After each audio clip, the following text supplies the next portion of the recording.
समाधान यात्रा के दौरान आज जीविका दीदियों के साथ मिलने का और उनकी बात सुनने का आज अवसर मिला है, मुझे खुशी है। तो ये जो हमारा उद्देश्य है वो यही है कि हम सब जगह घूमना शुरू कर दिए हैं। एक तो जितना भी काम अब तक किया गया है उसका अच्छा असर क्या पड़ा है उसको देखना, और उसके अलावे और क्या किया जाना चाहिए, कहीं कोई समस्या है उसको देखना और उसका समाधान किया जाए।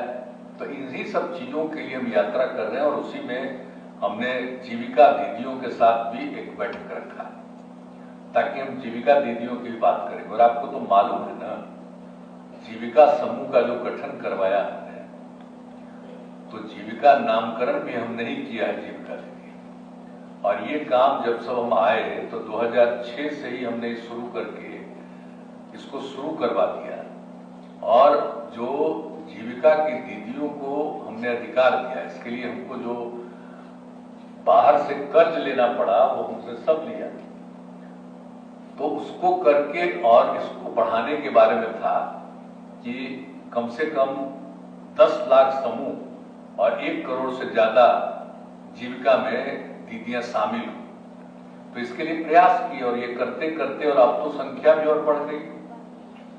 अब 1 करोड़ 30 लाख के करीब पहुंच गई है, यानी 1 करोड़ 29 लाख से ज्यादा जीविका दीदियां हो गई है, जीविका समूह से जुड़ गई। और जो 10 लाख हमने रखा था उससे भी ज्यादा संख्या हो गई तो अब समूह का। तो अब समझ लीजिए कि इतना हुआ तो सब जीविका की दीदियों का। और जो हम लोगों ने काम शुरू किया तो उस समय की जो केंद्र में सरकार थी उनको मालूम हुआ तो वो आ गए वहां के उस समय के केंद्र मंत्री। 14 के पहले की बात वो बता रहे, 14 के बाद वाला बात नहीं बता रहे। तो वो लोग आ करके यहाँ देख लिए और उन लोगों को ये बहुत अच्छा लगा कि भाई आपने तो यहाँ जो इतना ज्यादा काम करा दिया है ये बहुत अच्छा है। और इसका नामकरण जो हमने जीविका किया तो उसके बाद जो राष्ट्रीय स्तर पर यह काम हो रहा था समूह को बनाने के लिए, तो राष्ट्रीय स्तर पर उसका नामकरण इन लोगों ने कर दिया आजीविका। यानी बिहार में जीविका है तो देश भर में आ जाए, आजीविका इसका नामकरण कर दिया। अब आप समझ रहे हैं कि कितनी बड़ी बात है। तो ये रमत आप लोग कभी, क्योंकि हमेशा तो मोबाइले पर ना आप लोग भी काम कर रहे हैं, लेकिन पुराना चीजवा कोई बताएगा तब ना। तो जो पुरानी चीज है कैसे बना और कैसे नामकरण किया गया, तो उस चीज को कभी नहीं भूलना। क्योंकि केंद्र से जो कोई होता है और बाहर से जो लिया जाता है उसमें लिखा हुआ आजीविका, तो आजीविका वही है कि जीविका आ जाओ, आजीविका। तो इसीलिए आप लोग सब आ गए और हमारे जीविका की दीदियां कितनी जगह पर गई है, दूसरे जगह पर ट्रेनिंग में। अब कितने लोगों के ट्रेनिंग का हमने इंतजाम किया और देखते रहे शुरू से। आप लोगों को तो पता ही होगा, समय समय पर जाकर के जगह जगह हम देखते रहे कि आखिर कितना बढ़ रही है, कितना इसको ज्ञान हो रहा है एक एक चीज के बारे में। आप कितना बढ़िया सब बोल रही हैं। अब आप लोग, पहले कोई महिला बोल पाती थी इतनी, अब आजकल कितना सब कुछ बोल रही है, एक एक बात को अब जान रही है, एक एक बात को सीख रही है और उसके बाद अपने परिवार को आगे बढ़ा रही है, नए बच्चे बच्चियों को आगे पढ़ा रही है। तो इससे ज्यादा खुशी की बात हो गई है। अच्छा कर रही है, अरे वो सब करो, हम तो ऐसे ही बता रहे हैं आपको। तो ये सब जो काम किया गया और इतना आप लोगों ने काम करना शुरू किया है और इतना काम उनको सौंपा गया और सब कुछ इतना अच्छे ढंग से काम कर रही है, हम देखते रहे। और उसी सिलसिले में हमको लगा कि भाई इनको और आगे बढ़ाना, संख्या भी आगे बढ़ाना। आज जीविका की दीदियों ने जो हमको कहा है उसी को हम शुरू किए हैं। 2015 में आपकी एक मीटिंग हो रही थी पटना में और वहां पर सब बात हो करके हम बैठ गए। जैसे ही हम हट करके गए वैसे ही खड़ा होकर के जीविका के दीदियों ने कहना शुरू किया कि शराबबंदी लागू कीजिए, शराबबंदी लागू कीजिए। हम खड़ा होकर कहे कि भाई अब अगला बार चुनाव है 3 महीना 4 महीना के बाद, अगर उस चुनाव में जीत जाएंगे तो हम लागू करेंगे। अब वही हो गया, हम लोग सब साथी थे और जैसे ही हम लोग जीत गए और उसके बाद हम लोगों ने इसको लागू करना शुरू कर दिया। और जानते हैं आजकल तो कोई कोई कुछ बोलता है, लेकिन जैसे ही हम लोगों ने इस विषय को रखा विधानसभा में और विधान परिषद में, सारे जो हमारे विरोध में भी थे बीजेपी वाले भी, तो उन लोगों ने भी कहना शुरू किया कि एकदम ठीक है, एकदम ठीक है। अब आजकल कहीं कहीं जहरीला शराब पी के कोई मर जा रहा है तो क्या क्या भाषण दे रहा है। अरे भाई दारू पियोगे या गड़बड़ से पियोगे तब मरोगे ही। हम लोग तो शुरू से कर रहे हैं। अब पिछले साल कितना ज्यादा हमने अभियान चलाया था भले समाज सुधार अभियान, तो उसमें जितना ज्यादा कहा, हमने कहा कि भाई अब इसमें तो सारे लोगों को निरंतर काम करते रहना पड़ेगा। आप ही लोगों के कहने पर लागू किया गया, तो हम लोगों को समझाइए। और दूसरी बात हम लोगों ने तय कर दिया कि अगर कोई शराब का काम छोड़ेगा, अभी एक महिला बता रही थी, तो हम लोगों ने तो तय ही कर दिया कि उनको हम लोग मदद करेंगे। और अब हमने क्या तय कर दिया, वो पैसा ज्यादा मांग रही थी तो उस समय 60,000 तय था, अब 1 लाख तय कर दिया। और आगे और इस काम को मानेगी तो जरूरत पड़ेगा तो दारू छोड़ करके दूसरा काम में लगेगी, तो हम निश्चित रूप से उस परिवार को अपना ठीक करेंगी। तो हम 1 लाख से भी ज्यादा की जरूरत पड़ेगा उसको नए काम करने। कितना बुरा चीज है, बाकी लोगों को कहने पर हुआ बताइए। अब शराब पीना छोड़ दिया भी बता रही थी, तो कितना घर की स्थिति बेहतर हो गई। अब बच्चे बच्चियों को पढ़ा रहे हैं, और आप लोगों को हम क्यों, मतलब महिलाओं को इतना जो हम विकसित कर रहे हैं, एक तो हमने कह दिया कि रहती है तो एक ऐसा समूह बनाइए और जीविका दीदियां बन जाए और सब मिलकर के काम करेगी। एक तो वो भी चीज हुआ। और फिर आप देख लीजिए हमने महिलाओं के लिए क्या कर दिया। पहली बार इस देश में बिहार ही है जहां पंचायती राज चुनाव में और नगर निकाय के चुनाव में महिलाओं को 50% दिया गया अधिकार, आधा महिलाओं के लिए आरक्षित कर दिया। अब मतलब आधा ही नहीं, आधा से भी ज्यादा महिलाएं जीत जा रही हैं। कहीं कहीं जहां पुरुष को भी लड़ना है तो महिला लड़ ही सकती है, महिला को लड़ने में कोई दिक्कत नहीं है, लेकिन 50% में महिला का है, उसमें कोई पुरुष नहीं लड़ सकता। तो अब ये समझ लीजिए अब कितना ज्यादा हो रहा है। और उसके अलावा जो बच्चियों को पढ़ाने के लिए हमने कहा कि बच्चियां पढ़ेंगी, और उसी के लिए ना पोशाक का, साइकिल का सब काम जो शुरू किया, और उससे जो स्थिति हुई और कितना ज्यादा लड़कियां आगे बढ़ी हैं। कम पढ़ती थी, अब काहे लड़कियों को पढ़ाना चाहते हैं। आप जानते हैं बिहार में कम से कम इसकी कमी होने के कारण महिलाओं के, अब उसमें चलते यहाँ का प्रजनन दर कितना ज्यादा है परिवार। तो जब हमने शुरू किया तो देखा प्रजनन दर 4.3 है। तो उसी समय हम लोगों ने पूरा का पूरा तय किया कि नहीं भाई लड़कियों को पढ़ाना चाहिए। और एक बार पूरे बिहार देश का और बिहार का हम लोगों ने आकलन करवा करके जो जानकारी हम लोगों को मिला कि अगर पति पत्नी में पत्नी मैट्रिक पास थी तो देश भर में उस तरह के परिवारों का प्रजनन दर था 2, और बिहार में भी पति पत्नी में अगर पत्नी मैट्रिक पास थी तो उसका प्रजनन दर भी मिला 2, और पति पत्नी में पत्नी मैट्रिक के भी आगे इंटर पास है, आगे पास है, तो देश भर के परिवारों में मिल रहा था प्रजनन दर 1.7, और बिहार में उस तरह के परिवार में प्रजनन दर मिला 1.6। इतनी खुशी हुई कि अगर महिलाएं पढ़ जाएंगी तभी ना जाकर के कम होगा। जब महिलाएं पढ़ लेंगी तभी ये प्रजनन दर घटेगा। असली चीज तो वही है। और आजकल जब महिला नहीं पढ़ी हुई है, अब मर्द लोग अपना जिस तरह से रोज रोज अपना करते ही रहता है, लेकिन उसको तो ध्यान में नहीं रहता है कि हमको रोज नहीं पैदा नहीं करना है। अब महिलाएं पढ़ी रहती है तो उनको सब चीज का ज्ञान हो जाता है कि भाई कैसे हमको बचाएंगे, और उस तरह से कितना लाभ हो रहा है। अब उसके चलते आप जानते हैं लड़कियों की पढ़ाई से एक बात जान लीजिए आप लोग, अब प्रजनन दर घट करके बिहार में हो गया 2.9, और हमारी तो इच्छा है कि अगले 20 साल के अंदर, 15-20 साल के अंदर हम लोग और कर दें, और उसके बाद आबादी बढ़ेगी नहीं, आबादी स्थिर हो जाएगी और उसका नीचे जाएगी, और प्रजनन दर भी 2 हो जाएगा। तो ये काम भी आप ही को करना। आज पढ़ना है ना, भेजते हैं लड़का लड़की को पढ़ाने के लिए, तो शुरू में तो खूब हुआ, बीच बीच में शिकायत आती है कि स्कूल में सब पढ़ा नहीं रहा। तो आप लोगों से हम यही कहेंगे कि भाई जितना भी है, एक बार हम लोगों ने शुरू किया तो उसको फिर रोक लगा दिया, कोई कहीं से हो गया।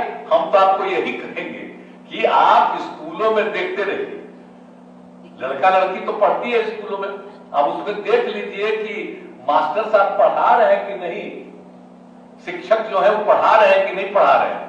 नहीं पढ़ा रहे हैं तो अपना मोबाइल आप लोगों को है, फोटो वोटो ले लीजिए, और उसके बाद हमने खबर कर दिया है डीएम को, हर जगह वो अपना खबर कर दीजिएगा, अब तुरंत पता चलेगा कि भाई वहां पर तो आ ही नहीं रहे, तो उनसे पूछा जाएगा भाई क्यों नहीं आ रहे हैं समय पर पढ़ने के लिए। और जब नहीं आ रहे हैं तो फिर सरकार सबको पैसा देती है, तो सरकार डिसाइड करेगी कि ना, अगर आप नहीं पढ़ाओगे और स्कूल में काम नहीं करोगे। अब बताइए, तो शुरू तो किया था 4,000 रुपए से, अब बढ़ते बढ़ते 20,000 पर, उसको बढ़ाते बढ़ाते और ज्यादा बढ़ा रहे हैं। लेकिन कुछ लोग ऐसे ही बोलते रहता कि कम है, अरे कम है, बढ़ा ही न रहे हैं हम लोग, और बढ़ाते बढ़ाते और आगे करना चाहते हैं। लेकिन पढ़ना नहीं चाहिए जी, पढ़ाना नहीं चाहिए।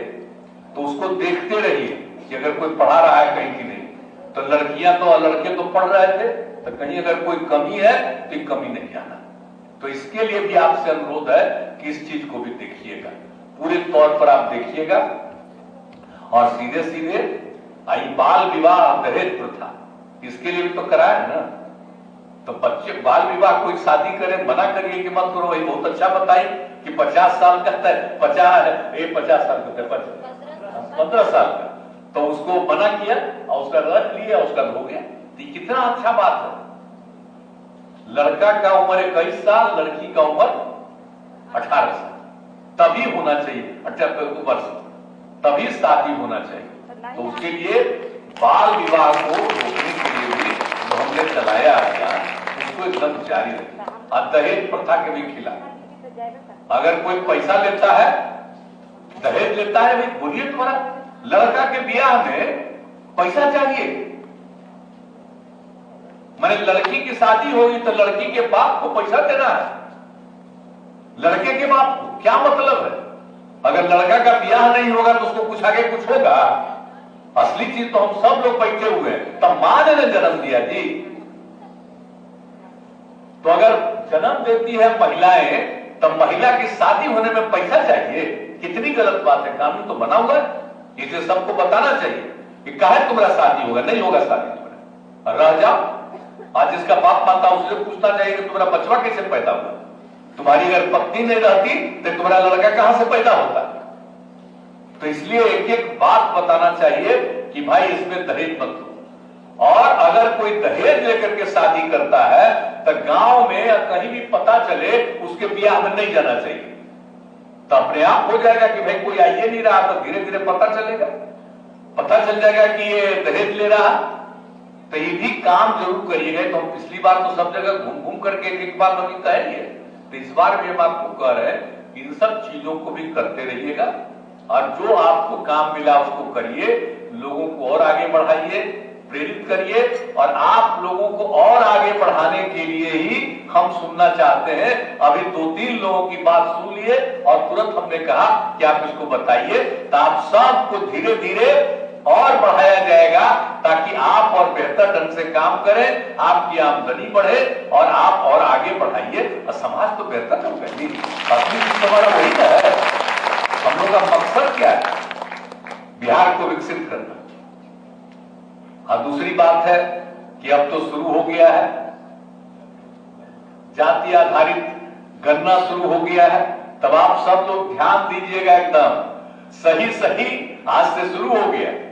तो सब देखेगा कि कहां रह रही है, कहां रह रही है। मान लीजिए परिवार का कुछ आदमी बाहर है, तो उसके बारे में बता दें कितना लोग बाहर हैं। ऐसा नहीं होना चाहिए कि बाहर में भी गिनती हो जाए, यहां भी गिनती हो जाए, तो ज्यादा तो आबादी दिखेगी। तो इसलिए इस बात को एक एक चीज को बता करके, और आर्थिक स्थिति क्या है, हमने साथ साथ ये भी कहा कि खाली जाति की जानकारी नहीं, बल्कि उसके साथ साथ लोगों की आर्थिक स्थिति क्या है, तो ये पूरा जान लेंगे, तभी ना उसको और विकसित करेंगे। और जाति आधारित गणना जो हो रहा है, हमने तो केंद्र को कहा हम नहीं माने, तो हम लोग यहां पर कर रहे हैं। तो जो जाति आधारित गणना हो रहा है, उसमें भी देखिएगा कि लोग ठीक से अपना नाम लिखवा दे, अपना जात बता दे। बहुत तो खाली उपजाति अपना बोलता है, तो उपजाति देखो जाति के अंदर होता है, तो जाति की भी संख्या होती है। तो इसलिए उसको भी पूरा बढ़िया से हमने बता दिया है लोगों को कि जो जानेगा उससे पूछ करके फिर उससे भी सहमति लेकर के लिखिएगा। आप लोग भी सबको बताइएगा। जब आप लोग तो इतना ज्ञान आप लोगों को हो न गया, तो इसलिए इसकी गिनती ठीक से करानी। और जानते हैं जब लोगों के आर्थिक स्थिति की भी जानकारी हो जाएगी और जाति गणना हो जाएगी और ये सब चीज की जानकारी हो जाएगी, तो उनके विकास के लिए और उनको आगे बढ़ाने के लिए तो सरकार को काम करना। हम लोगों से जो भी संभव तो करेंगे, लेकिन हम केंद्र को भी भेज देंगे। वो नहीं कर रहे हैं। हमने कहा भाई केंद्र का क्या काम है, पूरे राज्य देश का विकास करना है ना। तो जो राज्य में अगर गरीबी है तो वहां की गरीबी को दूर करने के लिए केंद्र सरकार मदद करेगी ना वहां उन राज्यों को। हम जैसे कैसे विशेष राज्य का दर्जा मांग रहे हैं, तो इसीलिए उसी तरह से ये सब हो जाएगा। जाति आधारित गणना, अरे जनगणना तो कर नहीं सकते थे हम लोग, इसलिए गणना नामकरण हमने कर दिया।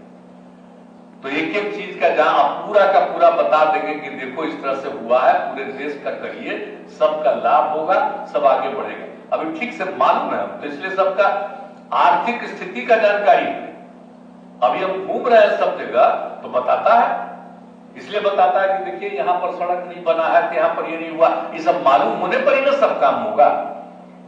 तो उसी तरह से आप लोगों से हमारी उम्मीद है कि आप सब जगह तो अपने इलाके के बारे में भी कहीं किसी चीज की कमी है तो मैं तो आपको मैंने सचिव महोदय को कहूंगा कि इसको भी सब जगह से रिपोर्ट लिया करें। हर जगह से विकास की क्या स्थिति है, कि कहां जो भी काम किया गया वो हो रहा है कि नहीं हो रहा, इन लोगों से भी जानकारी ले लीजिए ताकि कहीं पर कोई चीज की कमी नहीं रहनी चाहिए। तो आप लोगों से यह भी कहेंगे कि आप तो देखिएगा कि पढ़ा रहा है कि नहीं पढ़ा रहा, वो बता दीजिएगा। और कहां क्या चीज की कमी रह गई है, हुआ है कि नहीं हुआ। हर घर नल का जल दे रहे तो कहीं नहीं है, उसके बारे में बताना कि क्या दिक्कत हो रहा, या नल का जल हो गया बीच में बंद हो गया, क्यों बंद हो गया। अब सबके लिए सड़क बनाए तो भाई सड़क है कि नहीं। तो हर चीज का जो काम हम लोग करवा रहे हैं, तो एक एक चीज जो काम हम लोग करवा रहे हैं, तो एक एक चीज को देख रहे हैं। अब स्कूल चल रहा है, खाली पढ़ने वाला नहीं, स्कूल चल रहा तो भाई बढ़िया से जितने लड़के लड़कियां पढ़ रही है उस तरह से स्कूल का भवन पूरा ठीक है, उसको और बढ़ाने की जरूरत है। तो इस सब चीज को देखिएगा और बताइएगा तो इसका बहुत लाभ मिलेगा। तो इन सब एक एक चीज को समझ लीजिए, हम लोग कहना है। और आप लोगों ने जो कुछ भी कहा है उन सब चीजों पर ध्यान देते हुए हम आपको और आगे बढ़ाना चाहते हैं और आपके माध्यम से बिहार की महिलाओं को आगे बढ़ाना चाहते हैं। और ये पूरा परिवार आगे बढ़ेगा।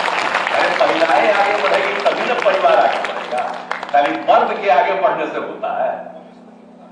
आप पुलिस में क्या कर दिए देखे ना, अब आपको पता है ना कि हम तो सब चीज में महिला को कर दिया, 1/3 से भी ज्यादा पुलिस में 35% कर दिया। अब आप जान लीजिए बिहार में पुलिस में जितनी महिलाएं हैं उतना देश के बड़े बड़े राज्यों में भी उतनी संख्या में महिलाएं। आप समझ लीजिए सरकारी नौकरी से लेकर के एक चीज में, अब उसके बाद हर चीज में, मेडिकल का, इंजीनियरिंग का, सबके पढ़ाई में भी महिलाओं को 1/3 हमने लड़कियों के लिए आरक्षण। तो एक एक काम कर रहे हैं ताकि बढ़े। और आप लोगों का भाई काम बहुत जरूरी है। ये जो हमारे दिमाग में बात आई और जिस तरह से हमने किया है उससे आप आगे बढ़ रहे हैं और आगे समाज को भी आगे बढ़ाइएगा और आप भी आगे बढ़िएगा, तभी हम लोगों को संतोष होगा। तो इसीलिए अब आप लोगों को है ना भाई मेरी बात मंजूर है ना, हाथ उठा के बताइए। चलिए बहुत बहुत धन्यवाद आपको और खूब आगे बढ़िएगा। और आपको और आगे बढ़ाने के लिए ही हम लोग घूम रहे हैं।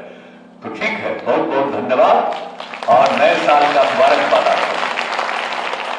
बहुत बहुत धन्यवाद सर।